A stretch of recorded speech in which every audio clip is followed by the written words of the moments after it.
Well, hello. Today's day 2 of my Christmas Around the World series, so thank you for joining. Today we're going to travel to New Zealand. Did you know the citizens of New Zealand are often referred to as Kiwis, a nickname bestowed during World War I based on the kiwi bird, not the fruit. A kiwi is a flightless bird that is native to the region. If you want, look up some pictures or videos of it. That's just a fun fact. So, looking back, the Maori people were the native inhabitants of New Zealand long before European settlers set foot on the shore, a tribal Polynesian group. They had never heard of Christmas. So this is where our story begins, with the cry of "Land ho!" from a sailing ship in search of new lands. Abel Tasman, a Dutch commander from the Netherlands, had been set on an expedition to find the southern lands that had been whispered about. The first land that Tasman saw he named Van Diemen's Land, but it has since been renamed Tasmania in his honor. As the company continued, they eventually came to rest in an inlet of the South Island in December of 1642 and were the first Europeans to discover the raw beauty of the land.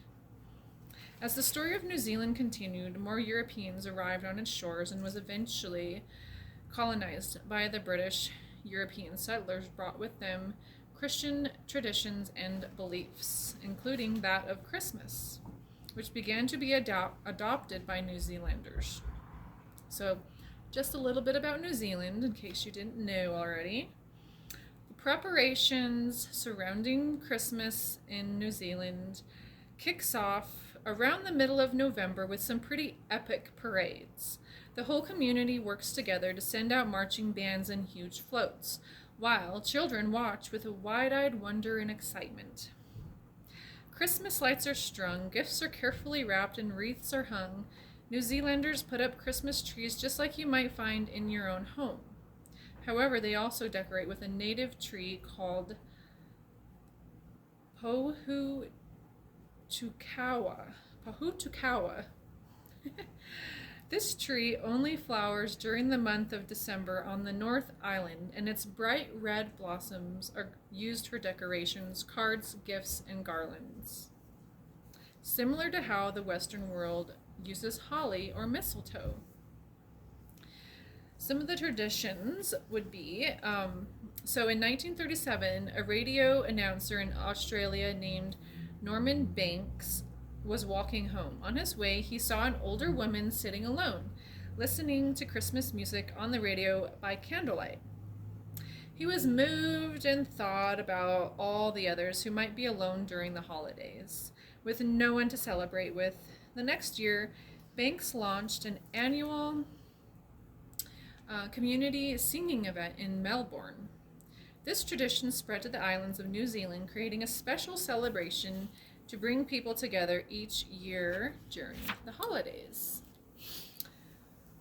One of the traditions that European settlers brought with them was the concept of Christmas crackers, a staple in the UK during the holidays, created by Tom Smith, an entrepreneur in the 1800s. It is thought that he bought the rights to the idea of a box that cracks from a fireworks company. He named his invention Bangs of Expectation. Today, they are small boxes or tubes that crack and often have little gifts, jokes, or a crown, thought to symbolize the wise men, or other trinkets inside. Christmas crackers are a popular addition to the Christmas table in New Zealand. Did you know? The largest Christmas cracker was 207 feet long and 13 feet in diameter. Well, that's crazy. I'm just trying to imagine in my head. Oh goodness. Could feed a little army of kids. It was made in 2001 by the parents of children at a preschool in the UK. It was filled with balloons and toys, as well as hats and a joke. There were pictures of the cracker online if you would like to take a look. So, on the big day in New Zealand, Christmas festivities typically span about 3 days. Beginning on December 24th, in the evening, many families attend church or midnight mass, then come home to set out some treats for Santa Claus. While you might be thinking of milk and cookies, in this tropical climate, snacks are prepared island style with beer and pineapple chunks for Santa and carrots for his reindeer. Christmas morning is usually set apart for Christmas presents, which often include jandals, the New Zealand term for flip flops inspired by Japanese sandals. Presents are followed by lunch, which, being in summer, often includes barbecued meats.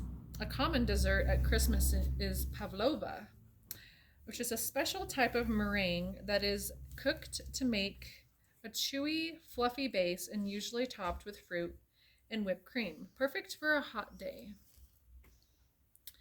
Like in many other places in the world, Boxing Day, which is December 26th, is often spent with family and friends. But rather than gathering in a home for hot cocoa by the fire, New Zealanders take to the beach to soak up some rays. So I'm going to show you a picture real quick of the pavlova, which I have a recipe for. You may have seen something similar to this before. Obviously, they use tropical fruit, strawberries and kiwi. Looks delicious. So yeah, that kind of wraps up New Zealand. If you've ever traveled to New Zealand or have other things to share about the traditions there, whether it's surrounding Christmas or other holidays, I would love to hear of your experience or knowledge surrounding it as we journey across the world for Christmas. So thank you for listening and stay tuned for my next video. I'm going to share a couple of the recipes from New Zealand, including the pavlova.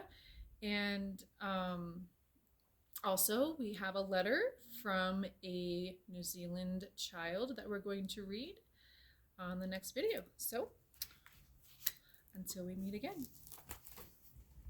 Where's the letter? Okay. Where is it? I want to get it.